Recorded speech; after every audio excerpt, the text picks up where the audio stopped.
Welcome to Alaska Weather, a production of Alaska Public Media and the National Weather Service, Alaska Region. Produced and broadcast daily from the studios of KAKM, Alaska Weather provides complete forecasts, public, marine, and aviation for all of Alaska. Alaska Weather is made possible by the following sponsors. Alyeska Pipeline Service Company, fueling philanthropic programs and dedicated to creating educational and professional opportunities for Alaska Native people. Find a living in fisheries. The UAS Fisheries Technology Program offers online study from anywhere in Alaska, plus labs and workshops in many Alaska towns.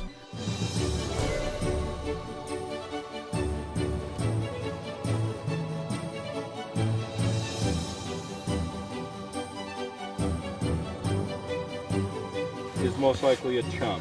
Find your living without leaving where you are. Fisheries Technology from UAS.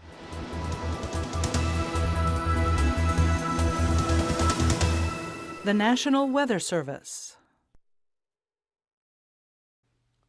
Hello again, everyone, and thanks so much for joining us for this Saturday's edition of Alaska Weather. I'm Dave Percy. On satellite imagery today, the loop showing changes slowly occurring here across the satellite coverage area here, with moisture now slipping on up into the southern southeast coast, with clouds all the way up across the east side there into the border, but still pretty nice here from about Sitka. Sunshine, North Gulf Coast, across southern Alaska, and then a front coming southeastward here, bringing snow from the eastern Arctic coast down into the central interior, trailing back to the southwest and really breaking up. Just a really weak trailing edge here, maybe some flurries, and that's about it out in that area, and really not all that much snow falling up to the northeast there. Otherwise, lots of clear skies, or areas of clear skies here out over the Bering Sea, with light winds all the way down to the Aleutians. Quite nice conditions. A few more clouds towards Shemya, and really big area high pressure out over the Bering Sea, slowly pulling westward, but so big that even with the westward movement, it's going to continue to dominate the area out there southward to the Aleutians for the next couple of days anyway. And that's going to allow systems to come over the top, and this one will come through, and then another batch of moisture will follow that in behind. Otherwise, not a lot going on. Got northerly winds here out over the Bering Sea, so that's allowing the ice edge here, especially in Bristol Bay, to actually advance southward. And also out over the Bering Sea, looking at a slow advance to start. Today's analysis, though, showing it still looked like it retreated back to the north a little bit. And for the chart today, there's a location of that cold front coming down again, strongest up here over the northeast interior on out to the Arctic coast, with more continuous snow in that location. Kind of breezy on the eastern Arctic coast. Just a few flurries back to the west. Drier conditions down south of the front. In fact, wasn't much moisture with it as it came across St. Lawrence Island. And the main center, high center at the surface now, about 1,035 millibars along the Russian coast there, but ridging southward all the way to the Aleutians. Northeast winds turn easterly, pick up a little bit out there towards Shemya, but really not all that strong at all. And it looked like some clouds and showers, snow showers here around Kodiak Island. They extended into the Gulf of Alaska, but the big area of moisture here coming northward. And for tonight, high wind warning continues for the Juneau area, which becomes a winter storm warning as soon as the snow gets in there and starts blowing around, with the winds gusting over 60 miles per hour, with gale force winds here for Lynn Canal for the next couple of days, but also warmer conditions coming northward with it, mostly with the warm front there. But this trough axis could change over to rain late tonight. It may not happen until tomorrow, but definitely look for a warming trend with the southeast winds coming in off Dixon Entrance. So a pretty good chance of the lowest elevations changing over to rain possibly by tomorrow morning, but staying dry here to the north, Yakutat, North Gulf Coast. No change over the interior. Could see a few flurries there around Northway and Tok in those areas.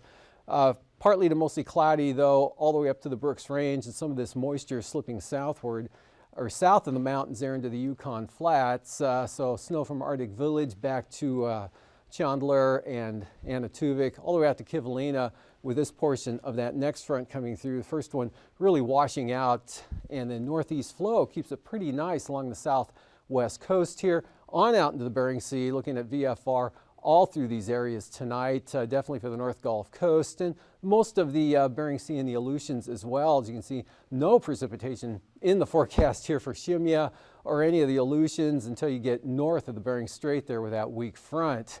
And then for tomorrow, we'll see a big push of moisture coming northward, so snow and blowing snow, winter storm warning out for the Juneau area with watches and the winter weather advisories down to the south as it switches over as the warm air comes northward.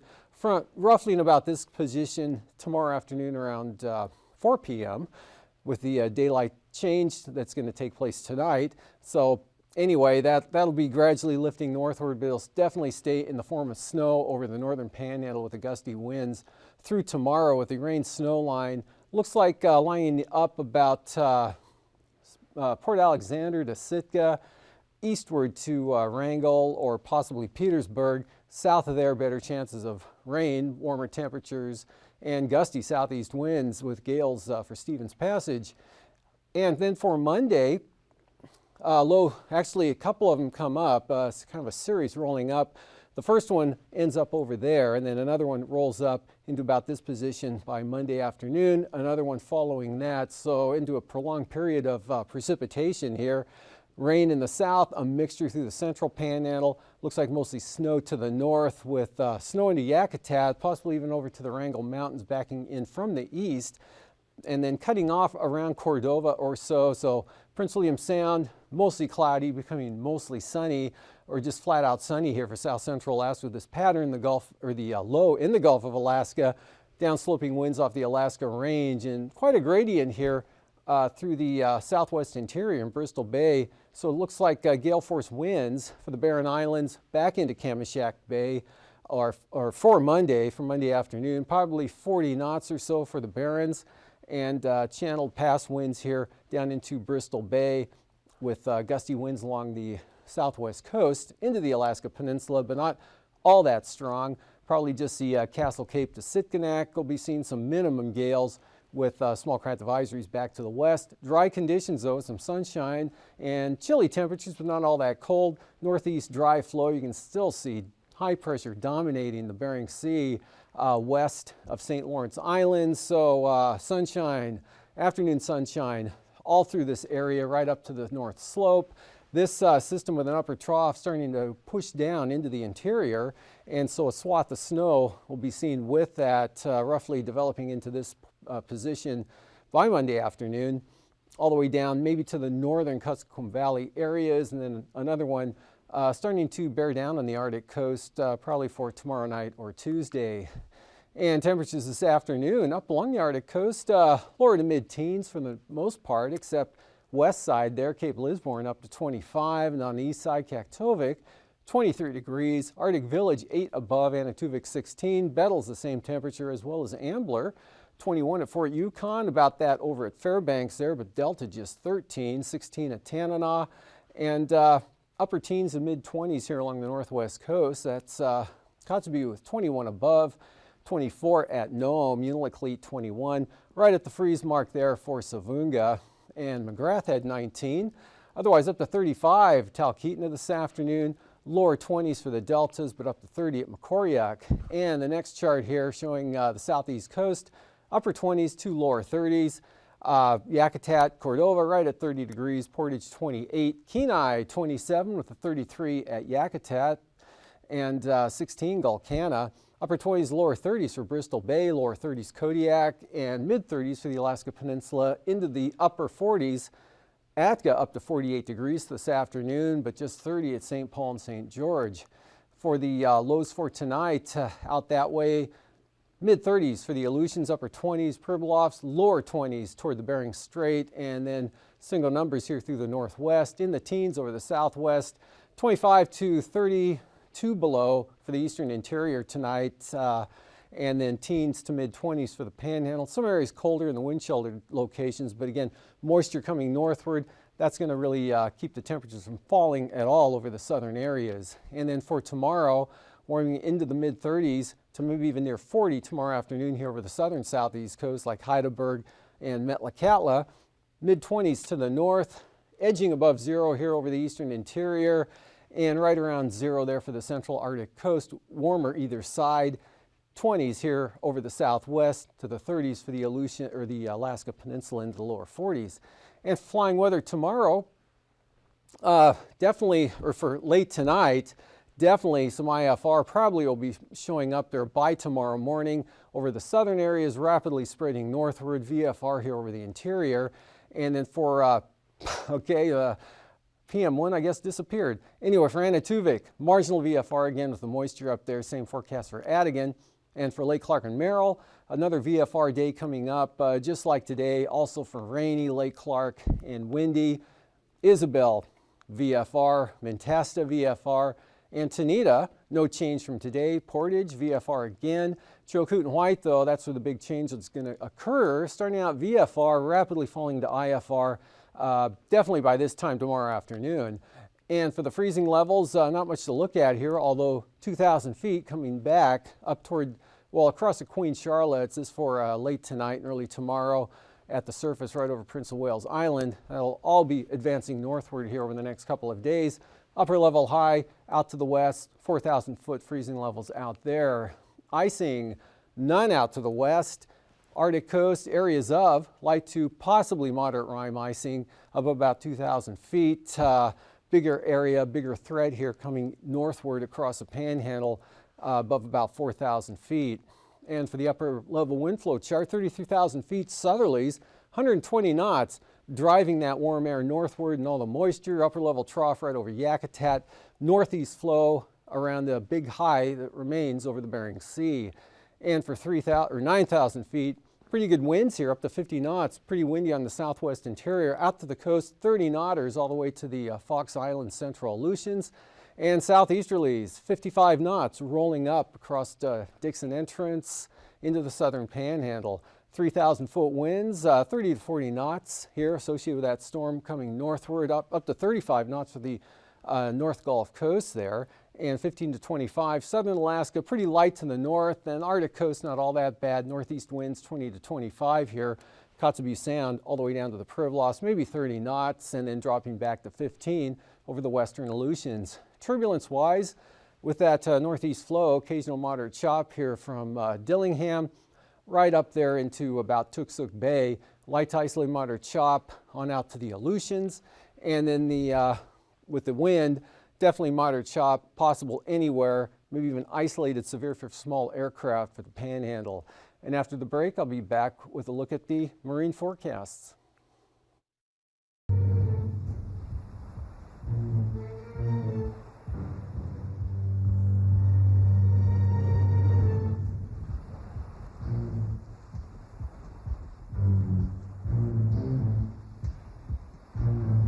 In Valdez, all the waves were locally generated. Tremendous land movement during the quake initially caused the water to literally stand up and collapse into town. Then, 93 million cubic yards of glacial deposits under the dock area slumped and generated a 30 to 40 foot wave. Freddie Christopherson, then 13, described what he saw. Dehne and I went down on the dock to see the boat and load, and then we were leaving. Earthquake started, and then Dehne and I ran. I looked back and I saw the boat go up, then it took off, and then I saw the dock go up, and then we kept running up to Stiff's Waters. I got a ride, some guy in a pan, and we went up 6 Mile Hill. Then we waited for a while. Then we went back in. 4 decades later, that memory remains burned into Fred Christopherson's soul.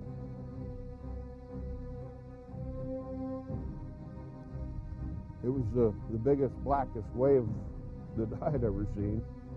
I was turning around watching it with my little buddy hollering at me up the road here, "Run, run, don't look, run." I looked back and I saw the ship. It was about 30 feet out of the water, and the stern was in the air, and the bow was pointing right down into the water, and I could see the prop slowly turning and water coming off of it. Great big crevasse opened up, and I didn't know if I was going to make it. The longshoremen and the visitors that were on the dock running this way, trying to get to the shore, and it broke away from the shore, and they ran this way to go to the boat to look for some protection, and there just wasn't any protection. They just, finally the dock all busted up and they all disappeared, never to be seen again. They were gone in just a moment. I just couldn't imagine the people that were on the dock and what they, the last minutes of their lives and how they must have suffered knowing what was going to happen.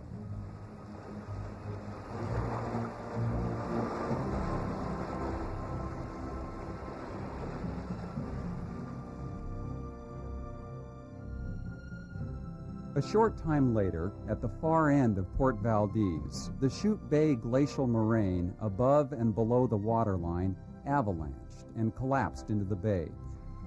It generated a 220-foot wave.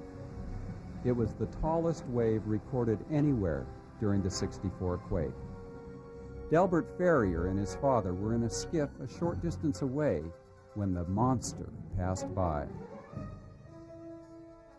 That's when I saw it wipe out, take all the concrete off the light, wipe that out, and go over the top of that little island and go in front of us, and it was starting to break on top. So, but we were just getting the big rollers. We were going up and down, you know, not knowing what the hell was going to happen. And that just missed us. We got more of the roller part. Had we been back there, well, you know, it was gone. By the time this wave reached Valdez, it was still 40 feet high, but it did the greatest damage to the town. In the years following the disaster, Valdez was rebuilt on more solid ground about 3 miles away. Tsunamis are created by the sudden displacement of water, usually caused by very powerful earthquakes that violently change the elevation of the seafloor.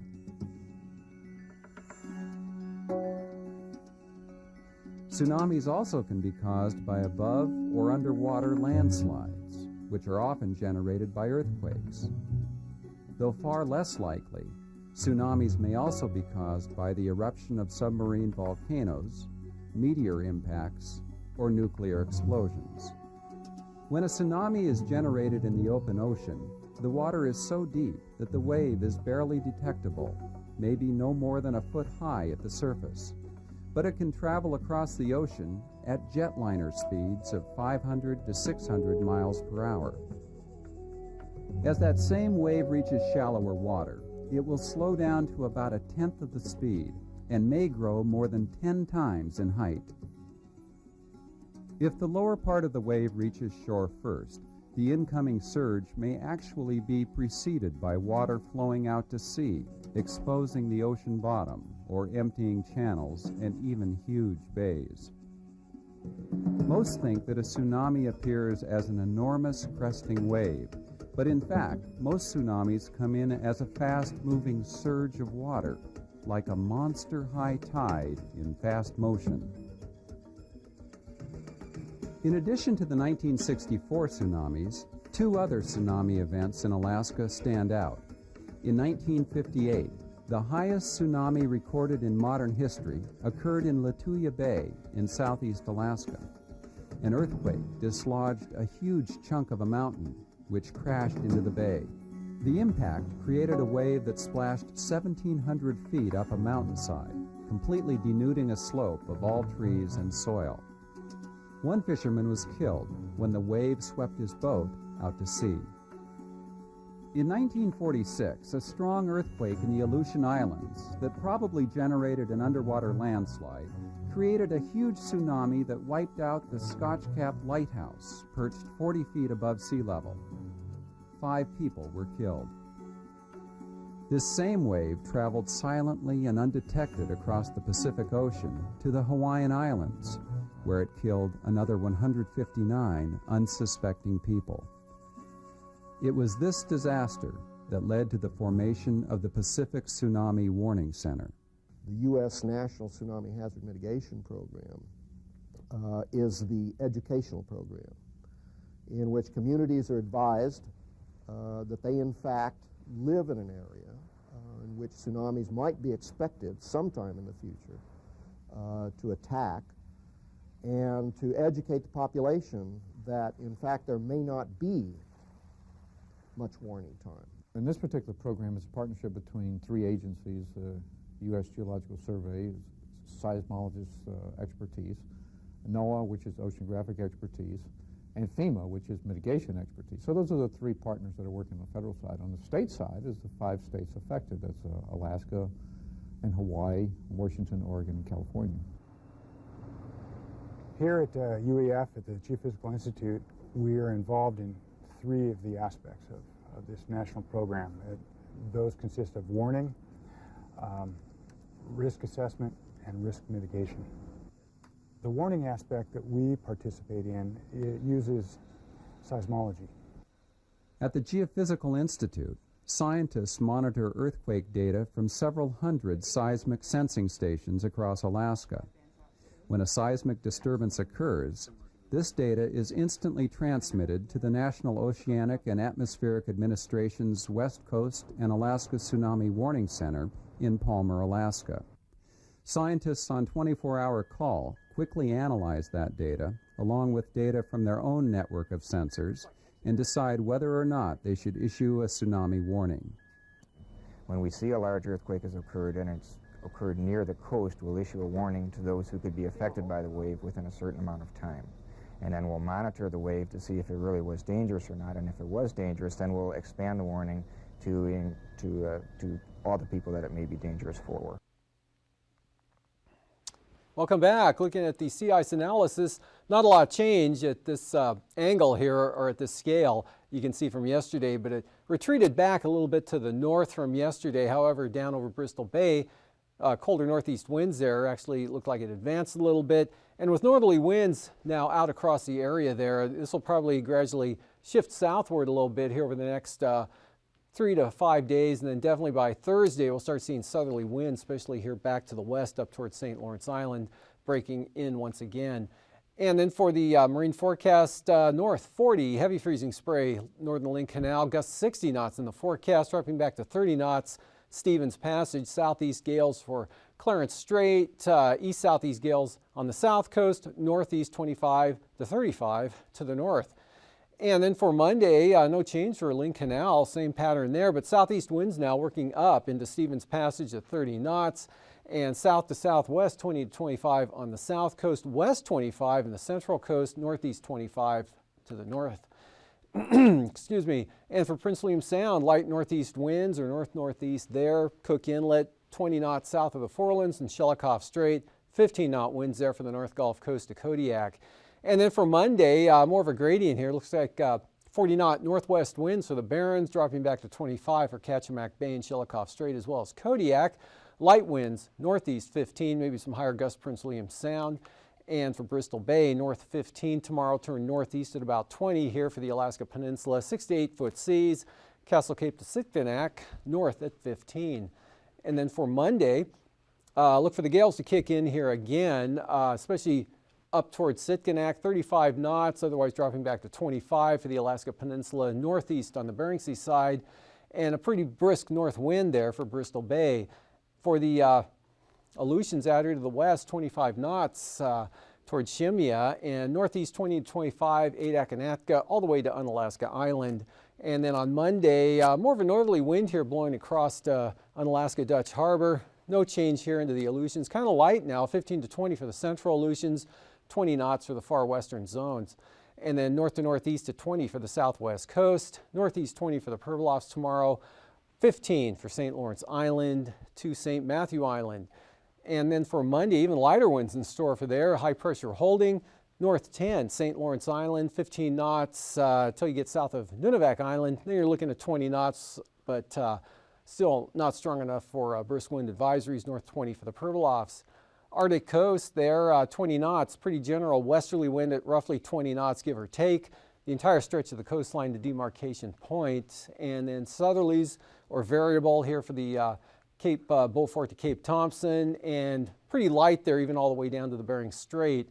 Then for Monday, still light winds here, maybe from the northwest. Westerlies 15 there from Cape Thompson all the way up, picking up to 20 knots on the central coast, and then increasing as you go east there. So brisk wind advisories for the eastern Beaufort Sea, almost gales toward demarcation point. And then for tonight, we've got a front will be dropping down into the area up there with areas of light snow, maybe a little bit heavier on the north slope there with the upsloping conditions, but whatever gets across the range will be just flurries. Otherwise, no change in the interior. Big change occurring over the panhandle here from south to north. Warm air and moisture. High wind warning turns into a winter storm warning for the Juneau-Douglas area as that snow gets up into the area. Maybe not so much tonight, but definitely for tomorrow with the front rolling up across Prince of Wales Island, back down into eastern Dixon Entrance. Gale force winds here, and then northerly gales for Lynn Canal, 60 knots. So a lot of snow and blowing snow when that moisture does get up there, but not making it too far to the west. Yakutat looking pretty good, as well as much of the interior, and just some areas of light snow now along the Arctic coast with high pressure building back in. And then Monday, another upper disturbance really responsible for this batch of snow up in the interior coming down.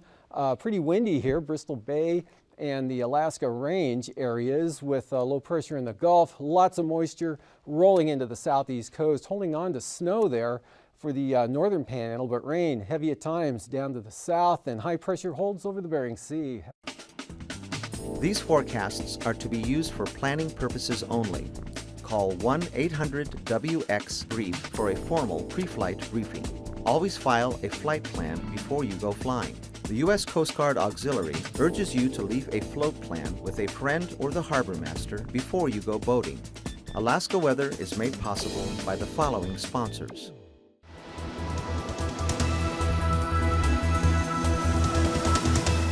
The National Weather Service.